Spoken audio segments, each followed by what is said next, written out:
Hi friends, எல்லாருக்குமே வணக்கம்.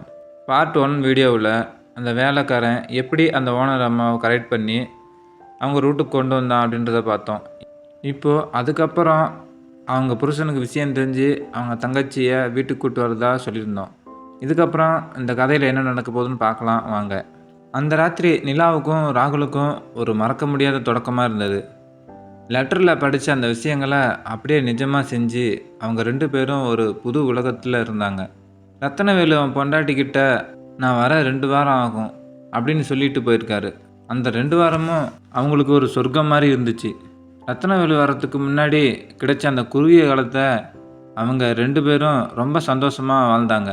அடிக்கடி புது புது லெட்டரை எடுத்து படித்து அதை தூண்டுதலாக வச்சு அவங்க தங்களுக்குள்ள ஒரு உலகத்தை உருவாக்கிட்டாங்க.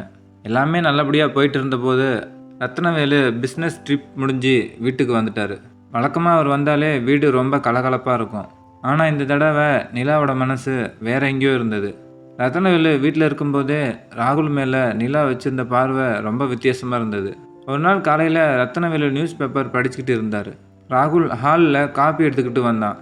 நிலா ஏதாவது ஒரு சாக்குப்போக்கு சொல்லி அவன் கையில் லேசாக தொடுறது, அவனை ரொம்ப உத்து பார்க்குறதுன்னு ஒரு விளையாட்ட ஆரம்பித்தா.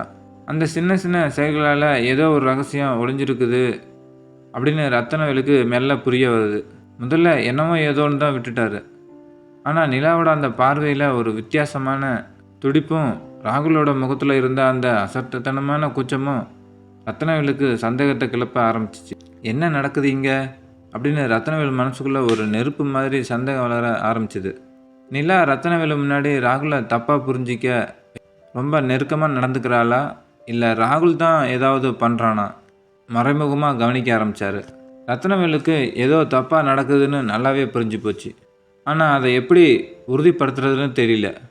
அதனால் ஒரு திட்டம் போட்டார். தன்னோட தங்கச்சி கவிதாவை அந்த பங்களாவுக்கு வர சொன்னார். கவிதா கொஞ்சம் கெட்டிக்காரி, விஷயங்களை கரெக்டாக கணிப்பா. அவகிட்ட நடந்த விஷயத்தை எல்லாம் கொட்டிட்டு நான் வர வரைக்கும் நீ இந்த வீட்டில் தங்கி கவனிச்சிக்கோ. இவங்க 2 பேரோட நடவடிக்கையும் எனக்கு சரியாக படலை அப்படின்னு ரகசியமாக சொல்லி வச்சுருந்தார். அதே மாதிரி ரத்னவேலுக்கு பார்த்திங்கன்னா மறுபடியும் பிஸ்னஸ் விஷயமாக வெளியூருக்கு போக வேண்டிய ஒரு சூழ்நிலை வந்துடுச்சு.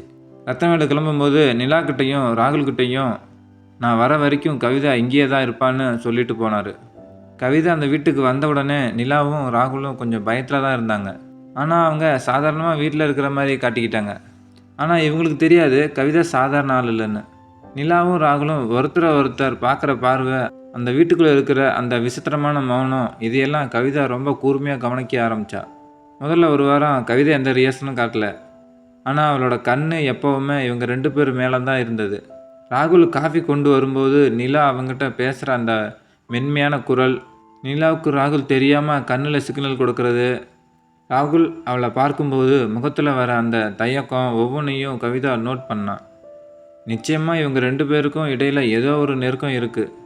ரத்னவேலு அண்ணன் சொன்னது 100க்கு 100 உண்மைதான் அப்படின்னு கவிதாவுக்கு அந்த முதல் வாரத்திலேயே ஒரு தெளிவு கிடச்சிருச்சு. கவிதா அவன் அண்ணனுக்கு, அதாவது ரத்னவேலுக்கு ஃபோன் பண்ணி, அண்ணன் நீங்கள் சந்தேகப்பட்ட மாதிரி தானே, நிலாவுக்கும் அந்த ராகுலுக்கும் ஏதோ ஒரு சம்மந்தம் இருக்குது, அவங்க நடமாட்டமே சரியில்லை அப்படின்னு எல்லாத்தையும் கொட்டி தீர்த்துட்டு இருந்தா. கவிதா ஃபோனில் பேசுகிறத தற்செயலாக கவனித்த ராகுல் விஷயம் தெரிஞ்சு போச்சு போல் அப்படின்னு புரிஞ்சுக்கிட்டான். சரி, அவளே நமக்கு வலையை விரிக்கும்போது நாம் அவளுக்கு வலை விரிப்போம். ஒரு நாள் நிலா வெளியூருக்கு போயிருந்த டைமில் வீட்டில் கவிதா மட்டும் தனியாக இருந்தா. ராகுல் மெதுவாக அவகிட்ட போய், கவிதா மேடம், ஒரு சின்ன உதவி, என் பொண்டாட்டி ஊரில் இருந்து லெட்டர் அனுப்பியிருக்கா, எனக்கு படிக்க தெரியாது, நீங்கள் கொஞ்சம் இதை படித்து சொல்ல முடியுமா அப்படின்னு தயங்கி கேட்குறான். கவிதா அதை வாங்கி பார்த்தா. என்ன ராகுல், இது ரொம்ப சாதாரணமாக தான் இருக்குது, இது படிக்க முடியாதா அப்படின்னு ஆரம்பித்தவ அந்த லெட்டரை அவள் படிக்கிறாள். என் மாமா, அன்னைக்கு நைட்டு நாம் செஞ்சது இன்னும் எனக்கு கண்ணு முன்னாடியே நிற்கிது. நீ என் மேலே காட்டிய அந்த நெருக்கம் அப்படின்னு அந்த லெட்டரில் ரொம்ப நெருக்கமாக போயிட்டு இருந்தது. படிக்க கவிதாவோட குரல் நடுங்க, அவளோட மூச்சு காத்தும் வேகமாக அடிக்க ஆரம்பிச்சிது. அவளோட முகமும் சூடேறி அவளுக்குள்ளே ஒரு ஆசை வர ஆரம்பிச்சிது. ராகுல் அதை ரொம்ப கவனமாக கவனிச்சிட்டு இருந்தான். கவிதாவோட முகத்தில் தெரிஞ்ச அந்த தடுமாற்றம், அவளோட கண்களில் மின்னும் அந்த ஆசை, இதெல்லாம் பார்த்ததும் ராகுலுக்கு ஒன்று புரிஞ்சது. நம்ம பிளான் வேலை செய்யுது, கவிதா நம்ம வலைக்குள்ளே வந்துட்டா. திடீர்னு கவிதா, போதும் ராகுல், மீதி நான் அப்புறம் படிக்கிறேன் அப்படின்னு பதட்டத்தோட லெட்டரை மடக்கி அவசரமாக தன் பெட்ரூம்குள்ளே எடுத்துகிட்டு போயிட்டா. கதவை சாத்திட்டு உள்ளே போன அவளுக்கு ராகுல் மேலே ஒரு ஈர்ப்பு துளிரோட படிக்க ஆரம்பிக்கிறா. அவளோட ஆசையை அவளை தடுக்க முடியல.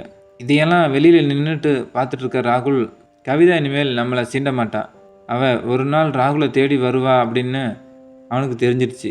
ராகுல் தன் கெட்டிக்காரத்தனத்தினால கவிதாவையும் வழிக்கு கொண்டு வந்துட்டான். அடுத்த நாள் ராகுல் ஒரு லெட்டரை கவிதா கிட்ட கொடுத்துட்டு வந்தான். அந்த லெட்டரை வாங்கிட்டு கவிதா நேராக அவளோட ரூமுக்குள்ளே போயிட்டா. கதவை சாத்திட்டு ராகுல் மேலே இருந்த ஆசையால் அந்த லெட்டரை படித்து தனக்குள்ளே ஒரு ஆனந்தத்தை உணர்த்திட்டு இருந்தா. இதையெல்லாம் தூரத்தில் இருந்து கவனிச்சுட்டு இருந்த ராகுல் மெதுவாக அவன் ரூம் கதவு பக்கமாக போனான். கவிதா அவனை பார்த்ததும் அவளை அறியாமலேயே கதவை திறக்கிறான். அவனை உள்ளே இழுத்துட்டு கதவை சாத்திட்டான். அந்த ரூமுக்குள்ளே அவங்க 2 பேரும் ரொம்ப சந்தோஷமாக இருந்தாங்க. அந்த நேரத்தில் நிலா ஏதோ ஒரு விஷயமா அந்த பக்கம் வந்தா. கதவு லேசாக திறந்திருக்க உள்ளே கவிதா ராகுலும் அந்த நெருக்கத்தில் இருப்பதை பார்த்துட்டு நிலா அப்படியே உறைஞ்சி போயிடுறான். நிலா மனசுக்குள்ளே ஒரு பெரிய இடியை விழுகிற மாதிரி இருந்துச்சு. ராகுல் மேலே அவளுக்கு இருந்த உரிமையும் உணர்வும் கவிதாவை பார்த்ததும் ஆச்சரியமாக மாறிடுச்சு. கவிதா வெளியே போனதும் ராகுலை மடக்கி பிடிச்சி அவனை கேள்வி மேலே கேள்வி கேட்டா. என்னடா ராகுல், இது என்கிட்ட மட்டும்தான் நீ நெருக்கமாக இருக்கான்னு நினச்சேன், ஆனால் இப்போ கவிதா கூடவும் இப்படி தான் இருக்கியா? என்னை ஏமாத்திட்டியா அப்படின்னு கத்துறா. ராகுல் பயந்து போய், ஐயோ அம்மா, தயவு செய்து தப்பாக நினச்சிடாதீங்க, நீங்கள் நினைக்கிறது வேற. நாம் 2 பேரும் ஒன்றா இருக்கிற விஷயம் கவிதா மேடத்துக்கு தெரிஞ்சு போச்சு. அவங்க அண்ணன் ரத்னவேலுக்கிட்ட ஃபோனில் நம்மளை பற்றி எல்லாத்தையும் சொல்லிகிட்டு இருந்தா. நம்ம மாட்டிக்கிட்டா பிரச்சனை யாரும் அப்படின்னு தான் நான் அவங்கள என் பேச்சில் மயக்கி அவங்க கூட நெருக்கமாக இருந்தேன். அப்போ தான் அவங்க அண்ணன்கிட்ட எதுவும் சொல்ல மாட்டாங்க அப்படின்ட்டு பிளான் போட்டேன் அப்படின்னு நிலாக்கிட்ட உண்மையை சொல்லிகிட்டு இருந்தான். நிலாவுக்கு கோபம் இருந்தாலும் ராகுல் சொன்ன அந்த பாதுகாப்பு காரணத்தை கேட்டதும் அவளோட மனசு கொஞ்சம் சமாதானமாச்சு. ஆனால் இனிமேல் இப்படி எதுவும் பண்ணாத ராகுல் அப்படின்னு அவங்ககிட்ட சொல்லிவிட்டு இவ சமாதானமாயிட்டா. ஒரு நாள் நிலா மார்க்கெட்டுக்கு கிளம்பி போயிட்டு இருக்கும்போது அப்போது ராகுல் வேகமாக எங்கேயோ போகிறத கவனிச்சா. என்னடா அவன் அவசரமாக எங்கேயோ போகிறான் அப்படின்னு சந்தேகத்தில் அவனை தூரத்தில் இருந்தே ஃபாலோ பண்ணி போனான். ஒரு வீட்டு முன்னாடி நின்று ராகுல் ஒரு பொண்ணோட பேசிக்கிட்டு இருந்தான். அது யாருன்னு பார்த்தா ராகுலோட பொண்டாட்டி. நிலாவுக்கு உடனே தலை சுற்றுற மாதிரி ஆயிடுச்சு. இவன் பொண்டாட்டி ஊரில் இருக்கிறான்னு தானே சொன்னான், இவன் இங்கே என்ன பண்ணுறா? அப்போது இதெல்லாம் பொய்யா அப்படின்னு அவளுக்கு உண்மை தெரிய வந்துச்சு. அவசரமாக வீட்டுக்கு ஓடி போய் கவிதாவை கூப்பிட்டு நடந்ததை சொன்னான். கவிதா, நீயும் ராகுலும் 2 பேரும் சந்தோஷமாக இருந்ததை நான் பார்த்துட்டேன். ஆனால் அதனால் ஒன்றும் பிரச்சனை இல்லை. நானும் உன்ன மாதிரியே அவங்கிட்ட ஏமாந்துட்டேன். கவிதா, நம்ம 2 பேரும் பெரிய தப்பு பண்ணிட்டோம். அவன் நம்மளை ஏமாற்றி விளையாடி இருக்கான். நம்ம 2 பேரும் இடையில இருந்த அந்த தவிப்பு, அந்த லெட்ரு எல்லாமே அவன் போட்ட நாடகம் அப்படின்னு 2 பேரும் கோபத்தோடு சொல்லிகிட்டு இருந்தாங்க. அடுத்த நாள் ராகுல் வழக்கம் போல் ஒரு லெட்டர் எடுத்துக்கிட்டு நிலா கிட்ட வந்தான். நிலா அவனை, என்ன ராகுல் லெட்டரோடு வந்திருக்க? சரி, அதை நான் படிக்கிறேன். ஆனால் இன்றைக்கி உனக்கு ஒரு பெரிய அதிர்ச்சி காத்திருக்கு அப்படின்னு நிதானமாக சொன்னான். ராகுலுக்கு ஒன்றும் புரியல. அப்போது நிலா அவனோட பொண்டாட்டியை கூப்பிட்டு வந்து முன்னாடி நிப்பாட்டுறா. அப்போது ராகுல் செஞ்ச இந்த தில்லுமுள்ளு வேலைகளை அவன் பொண்டாட்டிக்கிட்ட சொல்லி, அவன் பண்ண இந்த ஏமாத்து வேலைகளை சொல்லி அவன் பொண்டாட்டிக்கிட்ட மாட்டி விட்டுட்டாங்க. அதுக்கப்புறம் அவன் பொண்டாட்டியும் அங்கேருந்து கோச்சிக்கிட்டு அவனை விட்டு போயிடுறா. இப்போ நிலாவும் கவிதாவும் ஏமாற்றிட்டாங்கன்னு சொல்லி நிலாவுக்கும் கவிதாவுக்கும் அவன் பண்ண தப்பை நினச்சி அவங்களுக்கு கோபம் அதிகமாச்சு. அதுக்கப்புறம் அவனை 2 பேரும் திட்டிட்டு, இனிமேல் இங்கே உனக்கு வேலை கிடையாது, நீ இங்கேருந்து போகலாம் அப்படின்னு சொல்கிறாங்க. அவன் காலில் கையில் விழுந்து கெஞ்சிறான். ஆனால் 2 பேரும் அவன் செஞ்ச தப்புனால அவனை அங்கேருந்து வேலையை விட்டு அனுப்பிடுறாங்க. அதுக்கப்புறம் இவங்க 2 பேரும் பண்ண தப்பை நினச்சி திருந்தி அதுக்கப்புறம் ஒழுங்காக வாழ்கிறாங்க. அவ்வளோதான் ஃப்ரெண்ட்ஸ், இந்த கதை முடிஞ்சது.